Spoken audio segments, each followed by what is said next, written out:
Hello everyone, welcome to Ali study circle. Hope आप सब ठीक होंगे, अच्छे से होंगे।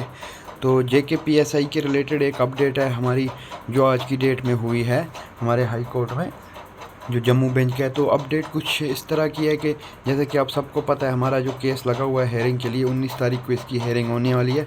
और इसके जो जज हैं वो भी दोबारा से चेंज हो चुके हैं, यानी कि फिर से जस्टिस वसीम सादक के पास ये केस लगने वाला है ना।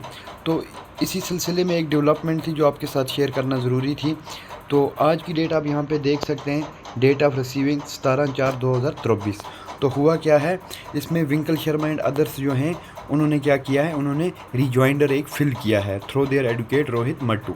अब बहुत से बच्चे पूछ रहे थे ये रिजॉइंडर क्या होता है, ये सारा प्रोसेस क्या होता है ना, ये टर्म किस लिए यूज़ की जाती है। तो मैं आपको बोलता चलूँ, जैसे कि आप सबको पता है, जब ये केस फिल हुआ था फर्स्ट टाइम वसीम सादिक साहब के पास, तो उस टाइम पे पटिशनर कौन थे, विंकल शर्मा। ओके, देन रिस्पोंडेंट थे JKSS। तो जब उन्होंने कैंसिल कर दिया तो जो रिस्पोंडेंट थे उन्होंने इसको जजमेंट को स्टे करा दिया, तो वो केस वहाँ चला गया। ठीक है, उसके बाद फिर से ये हाई कोर्ट ने जो DV बेंच था, डबल बेंच था, उन्होंने रेफ़र किया सिंगल बेंच को। ठीक है, तो सिंगल बेंच को इन्होंने रेफ़र किया, एक नई उन्होंने जजमेंट हम कह सकते हैं दी कि इनको वापस किया। तो उसमें इन्होंने क्या बोला कि आप इसको डिसाइड कीजिए।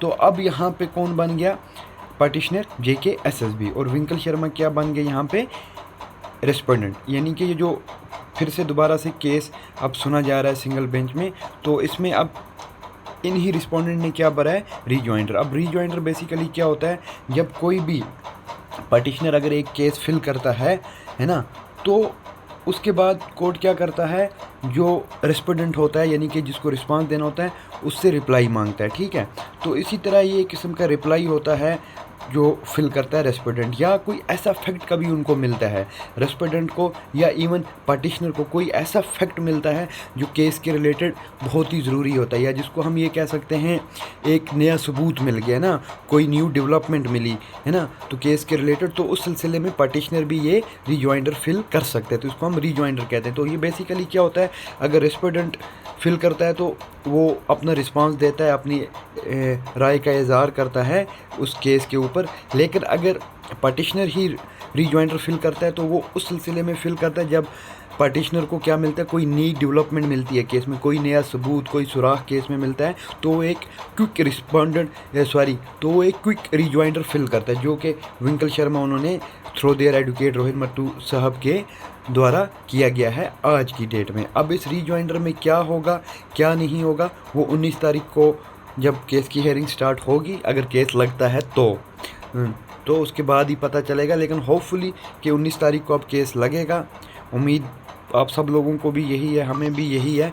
तो देखते हैं क्या होता है इसका रिज़ल्ट। तो रिजॉइंडर बेसिकली जैसा कि मैंने आपको बोला, मे बी इनको कोई नया सबूत, कोई नया सुराग मिला हो। और जहाँ तक मुझे लगता है ये जो नया सुराग है, अब इसमें पूरा कंफर्म तो मैं नहीं बोल सकता क्या है, लेकिन जो नया सुराग है वो यही है कि कुछ बातें आ रही थी सामने निकल के कि जो JKSSB ने एपटैग ली हुई है। ठीक है, और जो उसके बाद एक इस सारे प्रोसेस की छानबीन के लिए ऑडिट कंपनी जो होती है ना, ऑडिट कंपनी, वो कोई इंटरनेशनल कुछ नाम है, मुझे नाम याद नहीं है, कुछ इंटरनेशनल नाम से कोई फॉर्म है जो इस सारे एग्ज़ाम प्रोसेस का ऑडिट करेगी।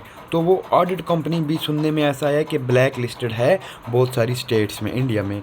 तो जहाँ तक मैं सोच सकता हूँ, समझ सकता हूँ, या मैंने बाकी लोगों से पूछा तो उन्होंने यही कहा कि ये रिजॉइंडर बेसिकली उसी ऑडिट कंपनी के रिलेटेड है, उनको जो कुछ सबूत मिले हैं उसी लिए इन्होंने ये भरा है। तो अगर ऐसा कुछ है, अगर वो कंपनी ब्लैक लिस्टेड है, तो जाहिर सी बात है यहाँ विंकल शर्मा का स्टैंड बहुत ही स्ट्रॉन्ग पॉइंट्स पे है। तो यहाँ पे ऑलमोस्ट 90% चांसेस बन जाते हैं कि एग्ज़ाम कैंसलेशन की तरफ जाएगा, अगर ये ऑडिट कंपनी भी ब्लैक लिस्टेड होती है। तो देखते हैं, बाकी होप फॉर दी बेस्ट, किसी के साथ इनजस्टिस ना हो। अगर कुछ कोर्ट को लगता है इन चीज़ों में गलत हुआ है, तो उस सिलसिले में अगर एग्ज़ाम कैंसिल होता है तो कोई बुरी बात नहीं है ना। लेकिन कोर्ट को उन बच्चों का भी सोचना पड़ेगा जो पिछले 2 साल से पढ़ रहे हैं, है ना, जिन्होंने अपनी मेहनत पे एग्ज़ाम क्वालिफाई किया। तो कोर्ट आई थिंक कोई बीच का रास्ता निकालेगी और कोई नई इंस्ट्रक्शन देगी, तो होपफुली एग्ज़ाम कैंसिल ना हो। और अगर होता है तो वो भी कुछ सबूतों के ऊपर ही होगा, तो ऐसे तो कोर्ट डिसाइड करेगा नहीं। तो बेसिकली यही जो इन्फॉर्मेशन थी जो मैंने आपके साथ शेयर करनी चाहिए, जो रीजॉइंडर बेसिकली क्या था। तो जैसे ही परसों किया इसकी हेयरिंग होती है तो हम आपके साथ ज़रूर शेयरिंग करेंगे, कोई भी न्यू अपडेट आएगी तो ज़रूर शेयर करेंगे। तो अगर आपको हमारी वीडियो पसंद आती है, इस चैनल को सब्सक्राइब कीजिए, हमारी वीडियो को लाइक कीजिए, शेयर कीजिए। खुदा हाफिज़, बाय बाय।